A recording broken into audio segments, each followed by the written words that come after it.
3절까지 이의 중손 낫의 손자 이스라엘의 아들 고라와 루벤 자손 엘리압의 아들 다단과 벨렛의 아들 온이 당을 짓고 이스라엘 자손 총의 택함을 받은 자 곧 회중에 유명한 어떤 족장 250인과 함께 일어나서 모세를 거스리니라. 그들이 모여서 모세와 아론을 거스려 그들에게 이르되 너희가 분수에 지나도다. 회중이 다 각각 거룩하고 여호와께서도 그들 중에 계시거늘 너희가 어찌하여 여호와의 총에 의해 스스로 먹이느냐. 가데스 바냐에서 가데스 바냐까지의 그 과정에서 일어난 일들을 지금 생각하는 겁니다. 그 첫 번째가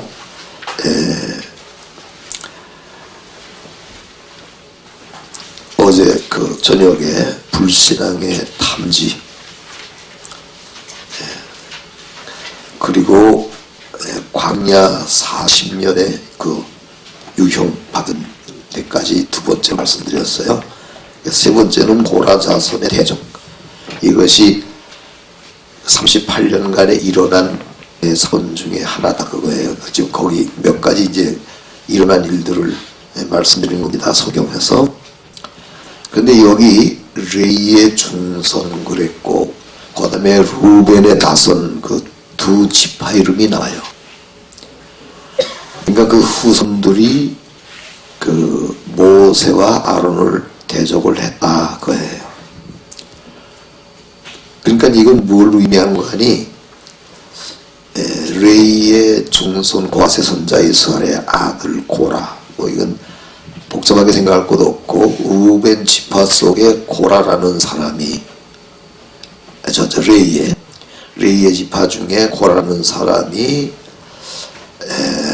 또 루벤의 자손 루벤 지파 중에 다단 아비람 온이라는 이런 사람이 유명한 족장 250인과 더불어 모세를 대적했다. 한 300명이 당을 짓고 모세를 대적했다. 그런 일이지요.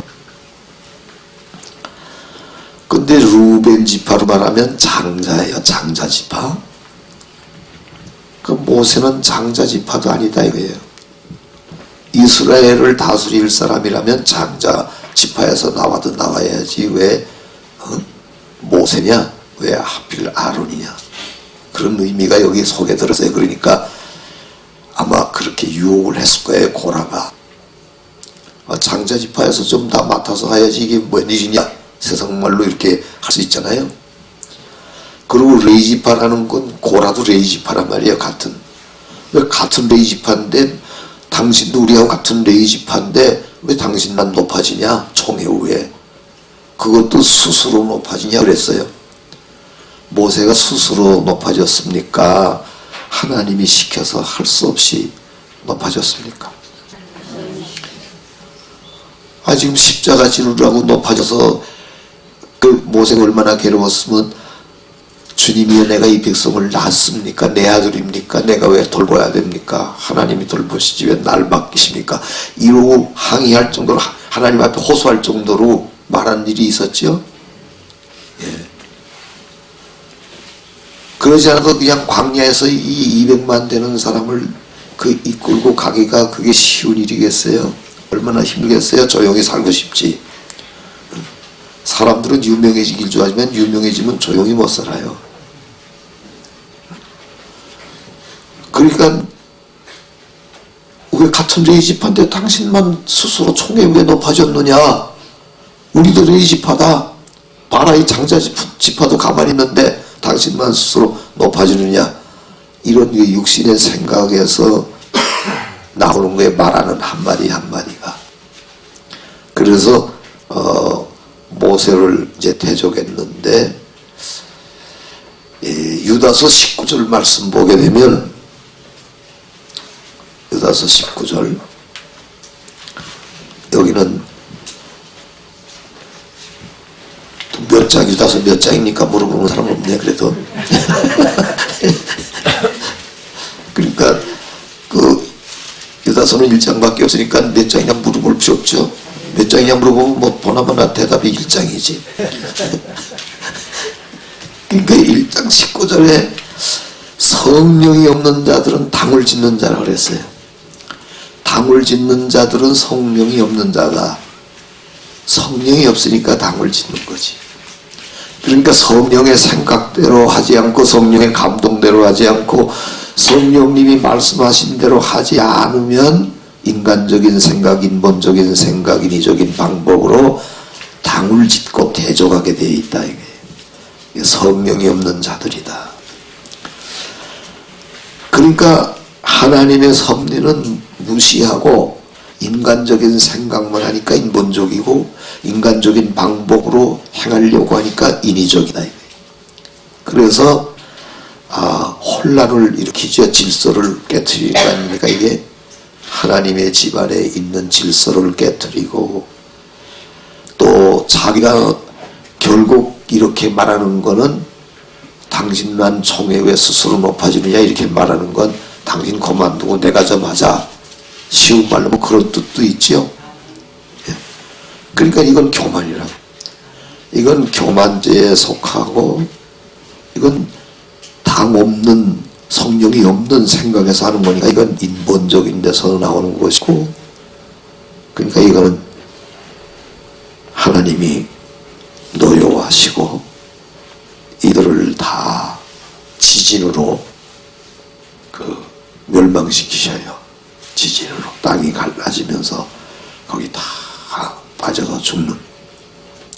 그러니까 하나님의 세우신 질서를 어기고 대적하고 그러지 마라 하는 교훈을 우리에게 주는 말씀인데,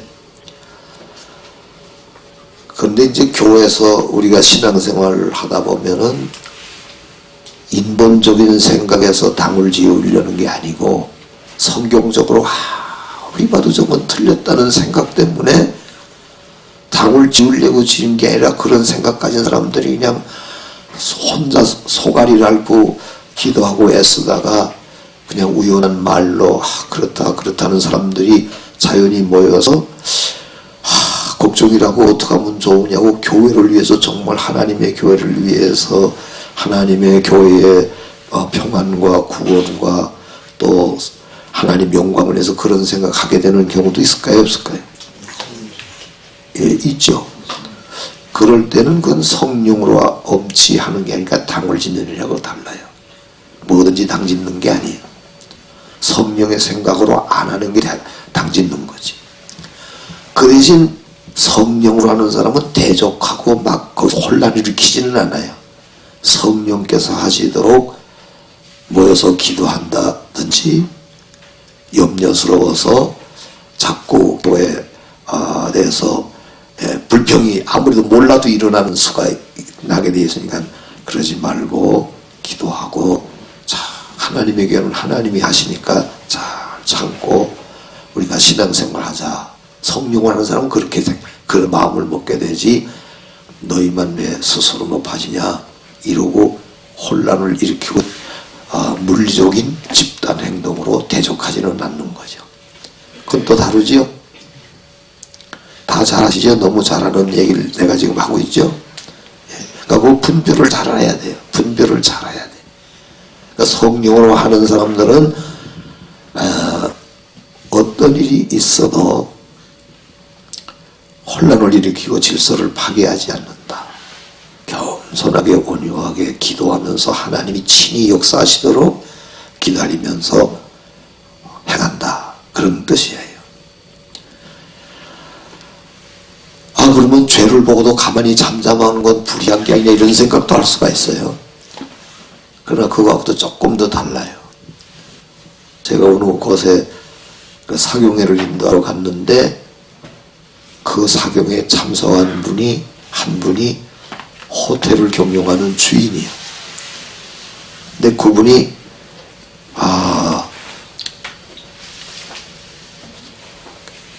그 강사 목사님을 우리 그 호텔에서 머물게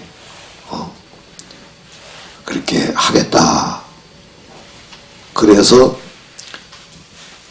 거기 이제 담임 목사님하고 나하고 또 그 호텔 주인 되는 분하고 이제 차 타고 호텔로 가는데 그 중에 집사 어떤 남집사 한 분이 이렇게 따라 가게 됐었어요. 그 집사님이 그 호텔 주인이 있는지 모르고 호텔이라는 데는 다 나쁜 데라는 얘기를 막 하는 거예요. 그러니까 담임 목사님이 막 그 담임 목사님 그 사모님이셨어. 그분이 막 당황을 하는 거예요. 어떻게 말할지 몰라서. 근데 거기는 이제 단체 이런 무슨 학회 같은 데서 와서 빌려가지고 강연도 하고 이렇게 하는 데도 있거든요. 호텔이라는 데가 사실은 좋은 데인데 왜냐하면은 길 가는 나훈에 잘 데가 없는데 여기 와서 그냥 잠자십시오. 내가 그냥 대접할 수 없으니까 돈 좀 내고 식사도 하고 주무시고 가십시오. 이게 호텔이라고 옛날에 주막 술 한 잔도 팔고 그러면서 주막집 알아요? 네. 그게 이제 발전하다 보니까 막 저마다 손님 끌기 위해서 막 화려하게 이렇게 장식하고 그다음에 막 나쁜 사람도 드나들게 되니까 또 방향이 나쁜 데로 흘러도 가고 그러니까 이제 문제가 된 거 아니겠어요? 그 권원을 이렇게 살펴보면. 근데 나도 뭐라도 한마디 해줘야 될 텐데 곤란해요. 근데 문득 하나님이 그런 마음을 내게 주시더라고요. 생각을.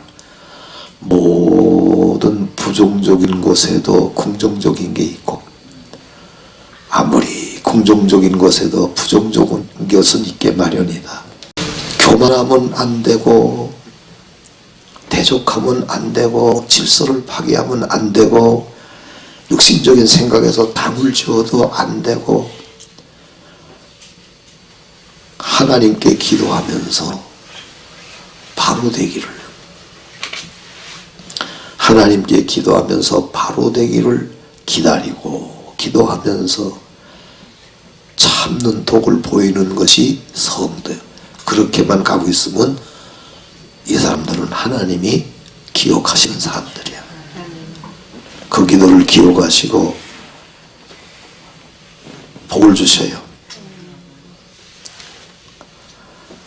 그리고 아무리 기다려도 점점 더 교회 전체의 방향이 이상한 데로 갈 때에는 질서를 어길 필요 없이 조용히 집단을 지어서 확 빠지는 게 아니라 그냥 한 사람 두 사람 이젠 하나님께 맡기는 길밖에 없고 나는 바른 복음을 들을 수밖에 없다 그러고 조용히 복음적인 교회를 찾아가는 거야. 그렇게 해야 돼요. 거기서 바로 될 때까지 기도하는 것도 중요하지요, 물론.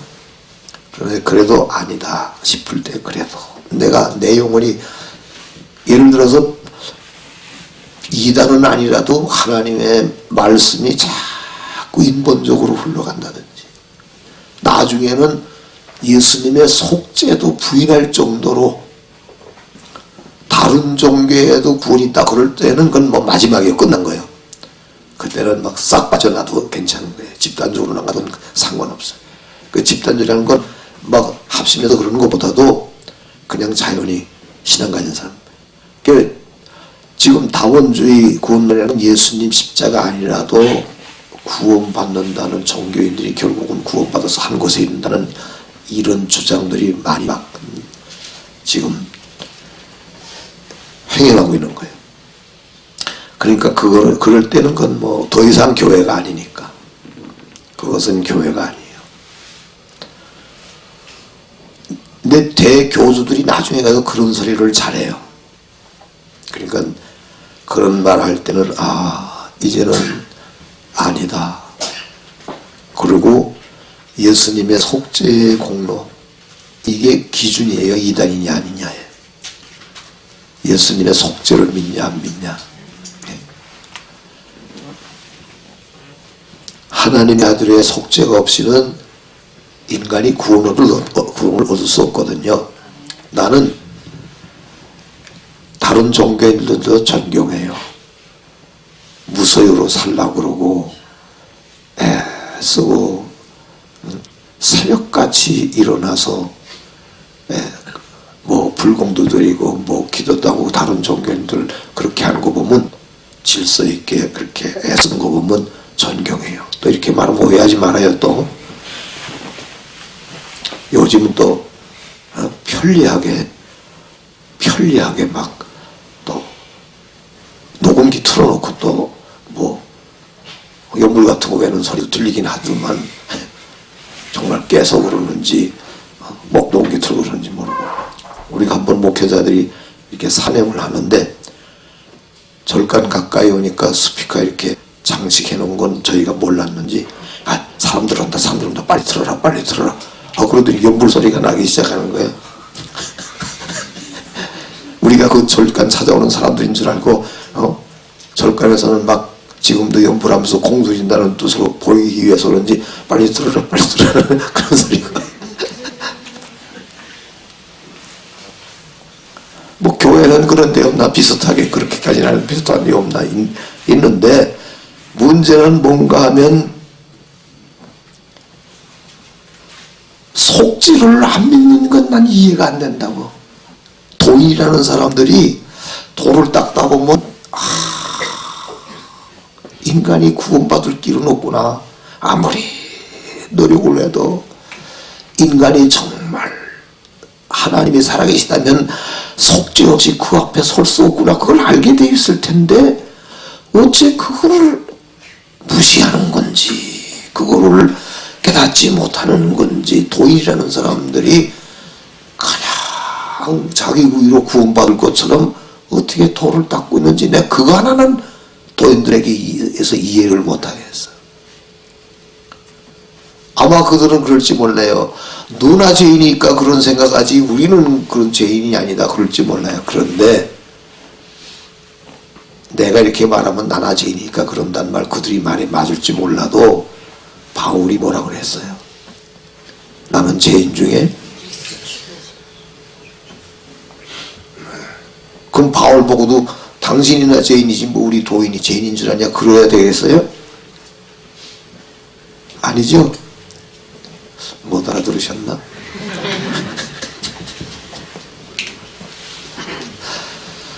나는 이해할 수 없는 게 그거예요. 돌을 닦는다는 사람이고 수양한다는 사람이고 종교생활한다는 사람이고 바르게 살고 자비를 베풀고 살겠다는 사람이라면 이 돌을 닦을수록 빛 가운데 나가는 셈인데 빛 가운데 나가는 것 같은 경우인데 그때 자기가 점점 부족한 죄인 아무리 죄를 이기려고 해도 무슨 나쁜 죄만이 아니라 나라고 하는 게 강하게 궁정되어 나오게 되면 이게 아니거든요. 누군가 나 외에 이 사방의 몸에서 나를 구원할 자가 없을까? 그래서 오라 나는 곤고한 사람이로다. 이 사방의 몸에서 누가 나를 건져내라. 아무리 사도 바울이 아라비아에서 3년 동안 천신만고하는 그 기도 생활 속에서도 의인은 없나니 하나도 없다는 거. 아무리 밝은색에 관리할수록 자기가 죄인이라는 게 드러나니까 거기서 오호라 나는 괴로운 사람이로다. 이 사망의 몸에서 죄의 죽음에서 멸망해서 구원할 자 누구이냐 그러고 우리 주 예수 그리스도로 말미암아 하나님께 감사리로다 그랬거든요. 결국 구세주를 찾게 돼 있어요. 속죄하시는 주님의 속죄가 없이는 구원 얻을 수 없는 것을 도인일수록 알아야 되게 돼 있다고요. 누가 제일 자기의 죄에 민감해서 깨닫고 작은 죄도 깨닫고 회개하면서 바로 살려고 하는 사람입니까? 사도 바울 같은 사람입니까? 술 마시고 맥주 마시고 노래방 가고 그러면서 신앙생활 한다는 사람들이 난 죄인입니다. 그러고 회개합니까? 누가 더 회개해요? 잘 모르시겠죠?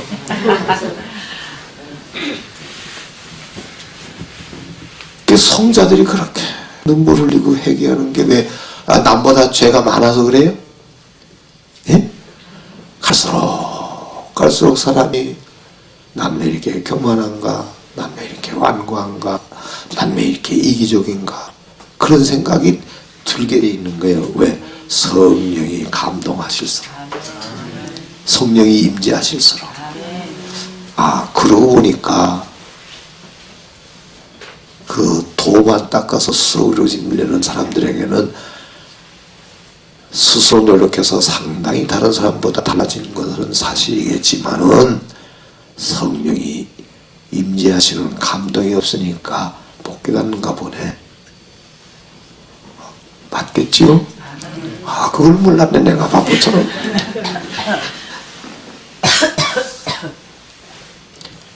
그러니까 우리 기독교인들은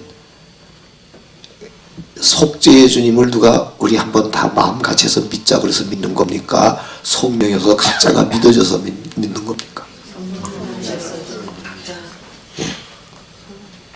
예수님 전도해 준 사람이 타락하고 다 내가 그때 잘못 전했다고 너 예수님 믿지 말라고 그래도 내가 구원받은 내가 예수님 안 믿게 됩니까? 믿게 됩니까?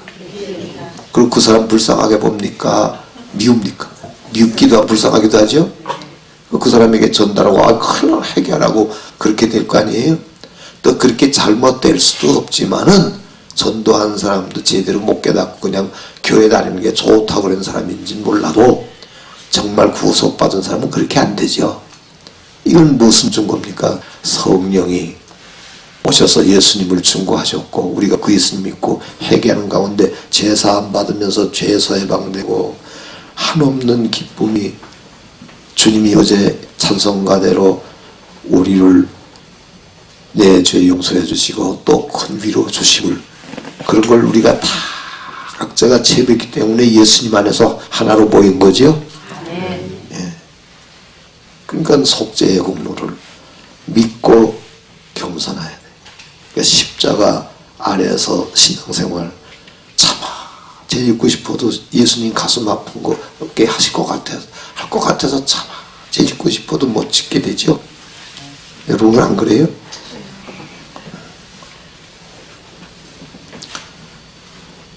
그러니까 그런 주님 사랑하는 마음에서 우리가 쓰고 살다가 천국 가는 거예요. 마지막에 제사함 주시면서 받으면서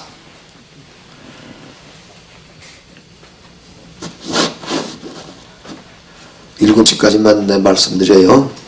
새벽에 힘들어도 얼마나 좋아요. 6시에 일어나서 7시까지 기도 성경 말씀 듣고 찬송 부르고 기도하고 7시 마친 다음엔 8시에는 또 우리 육신에서 밥이 또 따뜻하게 준비됐으니까 남이야 수고하든 말든 하여간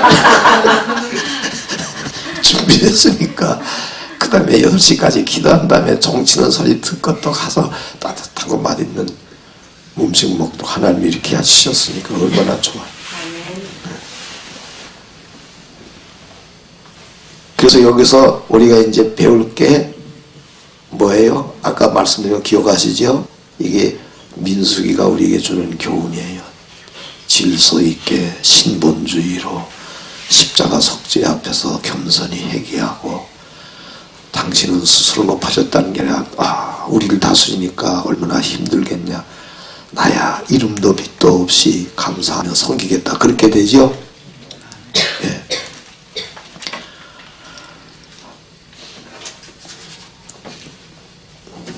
자, 그러면 한 가지만 더 그럼 생각하지요. 아론의 쌍난 지팡이에 관한 말씀.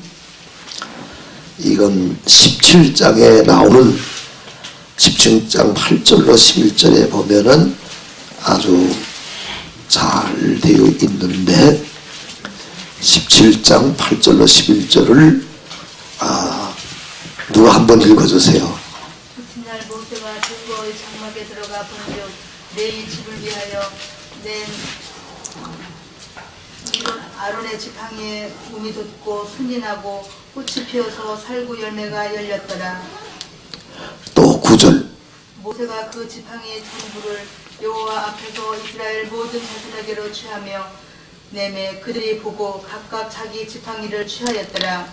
예, 마지막 또 11절까지. 여호와께서 또 모세에게 이르시되 아론의 지팡이는 증거궤 앞으로 도로 가져다가 거기 간직하여 패역한 자에 대한 표징이 되게 하여 그들로 내게 대한 원망을 그치고 죽지 않게 할지니라. 모세가 곧 그 길이 그 같이 하되 여호와께서 자기에게 명하신 대로 하였더라. 예, 거기까지요. 그럼 여기 있는 말씀 보면은 이튿날 모세가 중고의 장막에 들어가 본즉 레이집을 위하여 낸 아론의 지팡이에는 움이 돋고 순이 나고 꽃이 피어서 살구 열매가 맺혔더라. 이것은 하나님이 선택해서 이렇게 쓰시는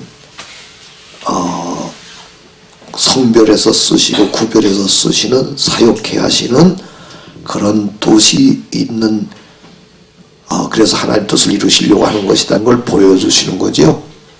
예, 잘 아시죠 이거는?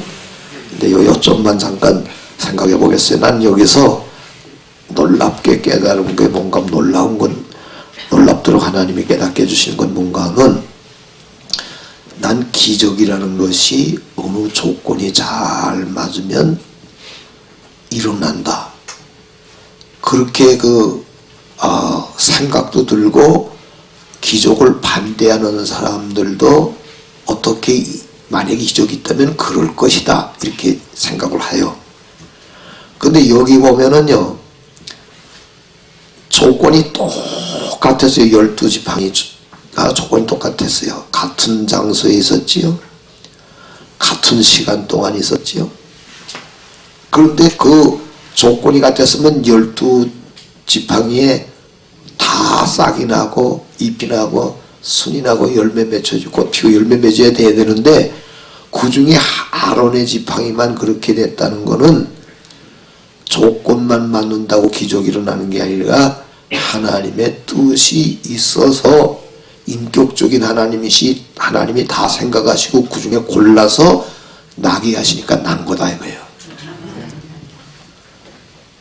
그러니까 우리가 여기서 생각하는 건 뭔가 하면 하나님이 우리를 세상에서 불러서 택정해서 구원하시고 주님의 종들로 부르시고 이런 과정들이 우연히 되는 일이 아니고 하나님의 뜻이 있어서 되는 일들인데 철학에서는 이거를 숙명론이라고 그러고 결정론이라고 그러고 운명론이라고 그래요. 이 모든 게 그냥 정해진 대로만 가는 거예요. 근데 성경에서 말씀하는 것은 예정론이라고 그래요. 그것은 숙명론처럼 결정된 걸 어떻게 하지 못하는 게 아니고 하나님이 예정하셨을지라도 하나님의 뜻대로 인격적이신 하나님이 생각하시고 얼마든지 그 과정을 바꿔가실 수 있다는 거예요. 이게 예정론이 철학에서의 결정적인 이 숙명론하고 다른 거예요. 우리는 잘못 알아서 예정론도 그런 줄로 알기 쉬워요. 예를 든다면은 이 숙명론 같은 건 정해졌으니까 알고도 피할 수가 없는 거예요. 근데 예정론은 니느웨 성이 40일이 지나면 망한다 하는 거는 정해진 거예요. 그대로 예정된 거예요. 그럼 이건 숙명론 같은 거니까 피할 수 없어요. 회개하든 말든 이건 뭐 피할 수 없어요. 그런데 하나님이 뜻을 돌이키사 그러셨죠. 그래서 우리 하나님이 인격적이라는 거예요. 예? 현대신학자들 중에 존 로빈슨 같은 사람은 하나님을 인격적으로 생각하는 데서 사람들의 신앙 방향을 바꾸기 위해서 생명의 그라운 기반이다 생명의 원천이다 이런 식으로 말하니까 하나님이 생명의 원천인 것은 사실이지만 거긴 인격성이 빠져버린단 말이에요. 그렇게 되면 생명만 부여하지 인격적으로 예정하시고 섭리하시는 일은 할 수가 없잖아요. 그런데 하나님은 전지전능하시고 만사를 다 예정하시고 섭리하시지만 얼마든지 하나님의 뜻대로 바른 대로 자비로 뜻을 바꾸신다. 그래서 어거스틴이 한 말 중에 유명한 말이 뭔가 하면 하나님은 목적은 변치 않으시면, 왜냐하면 영원한 목적 세우셨으니까 하나님이, 그러나 그 과정은 하나님이 변화시키신다. 과정을 인격적으로 얼마든지 변화시켜 가시면서도 그 목적을 이루신다 이거예요. 그러니까 우리는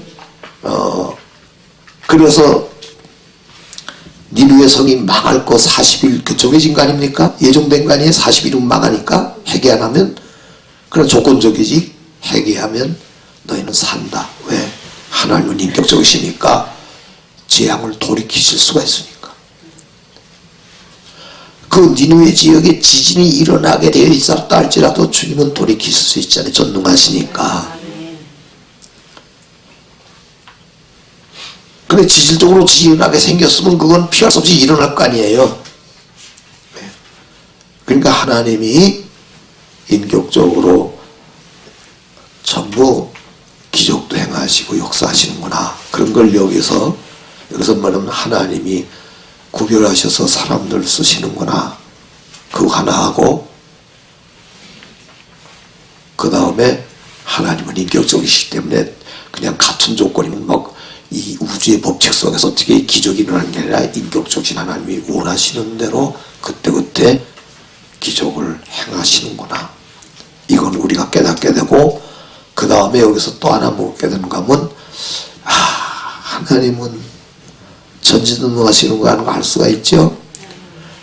마른 막대기면 어떻게 됐어요? 껍질이 다 벗겨졌죠. 지팡이는 껍질 벗겨졌어요? 안 벗겨졌어요? 불이 있어요? 없어요? 꼭대기 있어요? 없어요? 아래위 다 잘라지고 껍질 벗겨서 죽고 마른 이 나무가 어떻게 하룻밤 사이에 순이 나고 우비 돋고 순이 나고 꽃이 피고 열매가 맺혀질 수가 있느냐. 살구 열매가, 그 말랑말랑한 단 살구 열매가 하룻밤 사이에. 전능하신 하나님이시니까 하실 수 있죠. 생명의 온천이시라는 말도 맞죠. 여기서는.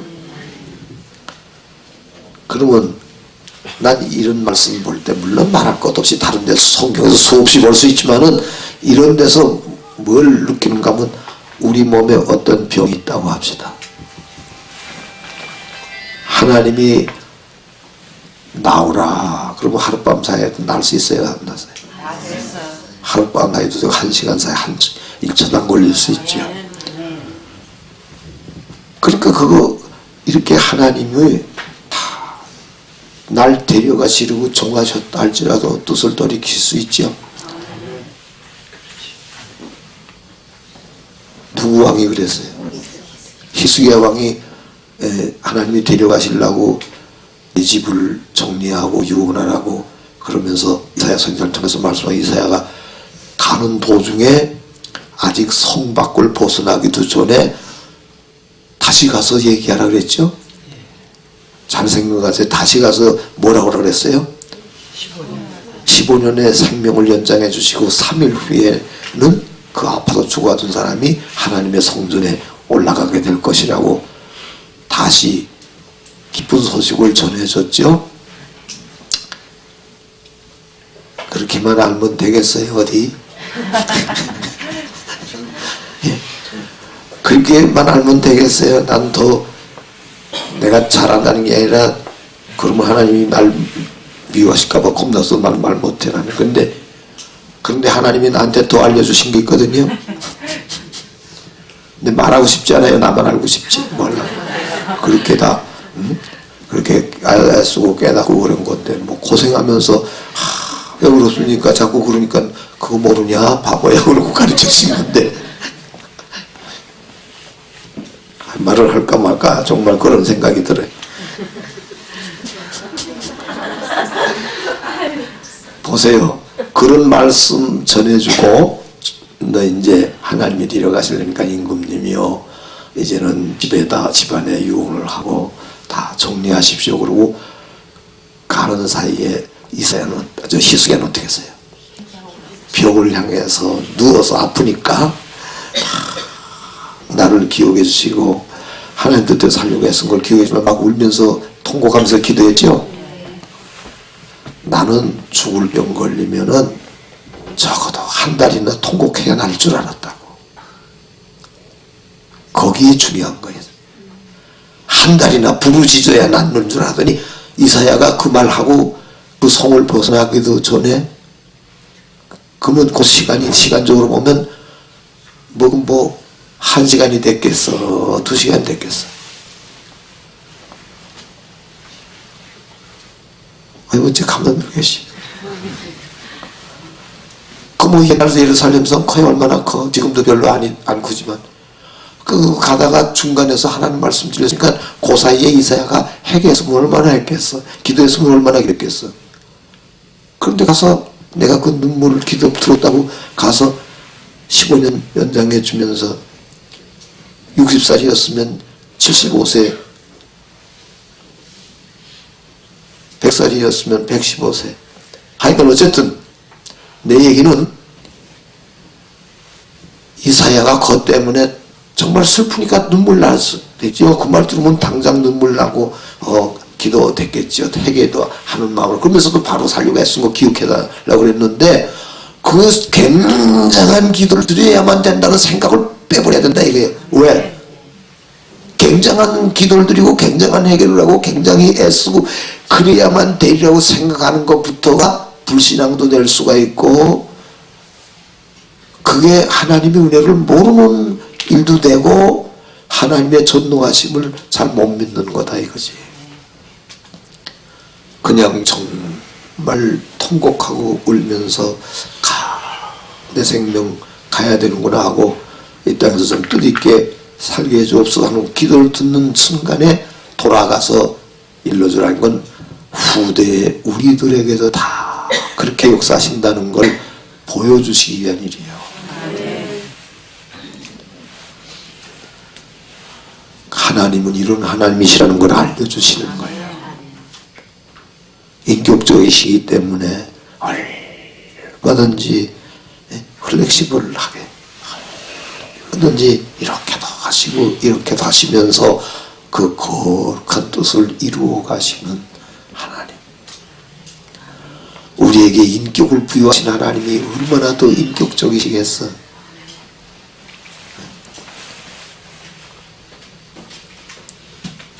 그런 하나님이시니까 다 속속들이 알고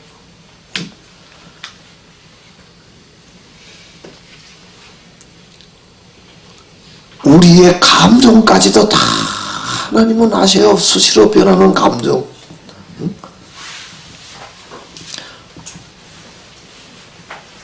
파스칼 말이 생각나는데 우리 인간의 감정이라는 건 날씨와 비슷하다 그랬어. 어저께 눈 오더니 또 해가 나더니 갑자기 바람 불더니 또 멎더니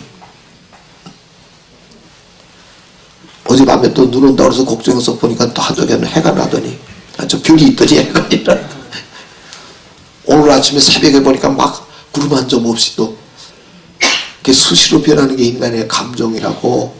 지극히 작은 일에 인간은 마음도 상하고 지극히 작은 일에 인간은 기쁘다고. 그런 말들이 침상하게 드리는 것보다 얼마나 하나님이 사람 감정 지으실 때 예민하게 지으셨나. 내가 아까 아침에 8시 되면 밥 먹는다고 그러니까 얼마나 좋아서들 그러는지 그 작은 일에 마음도 상하고 작은 일에 기뻐도 하는 것이 그만큼 예민한 정서를 주신 하나님이시니까 하나님 자신은 얼마나 예민하시겠어. 그러네 동시에 강력한 우위에 있으시고 합리적인 이성을 원천이시니까 우리 보고 감정은 그렇게 예민하게 질수록 좋은 거지만 그러나 감정대로 살면은 너희가 마음 상하니까 믿음으로도 이기고 이성으로도 이기고 의지로도 이기면서 감정에 다스려야지 그 감정대로 살면 못 사는 거다. 그렇게도 알려주시고 얼마나 조화 있게 만드셨어. 감사해야 해요. 그 감각이 둔해보세요. 이상하지 사람이. 다 예민하면서 참고 이기는 거지. 미련스러워서 막 욕해도 쳤다고 웃고 그러면 어떻게 되겠어. 욕하면 욕한 대로 상하면서 믿음으로 조용히 이기. 그래야 다 정상적이지. 할렐루야. 아멘. 그러니까 이 아론 쌍난 지팡이에서 하나님은 인격적이시기 때문에 의도적으로 기적을 일으키시지 어떤 조건에 맞아서 그 조건 때문에 우주에 세우신 법칙 때문에 일어나는 건 아니다. 반드시 우리가 우리를 나갈 때 밤낮 부르짖고 몇십일 금식하고 그래야만 해결되는 게 아니라 주님이 불쌍히 여기셔서 뜻이 있으면 되는 거다. 1시간 울든 반시간 울든 정말 뭐 굉장한 기도에만 중한 병 낫는다면 그게 노력으로 낫는 거밖에 더 되겠어. 그냥 불쌍히 보시고 은혜로 된다. 그러니까 하나님 앞에 마음 부서지는 것밖에 없어요. 그래서 깨어지고 낮아지고 부서지고 겸손하게 죽으려고 나를 쳐서 복종시키려고 그럴 때 하나님 앞에 우리는 크든 작든 값지게 쓰임 받을 줄로 믿습니다. 자, 그러면 이 조금 지났지만은 찬송도 기도니까 한번 다 같이 찬송 부르시고 그 다음에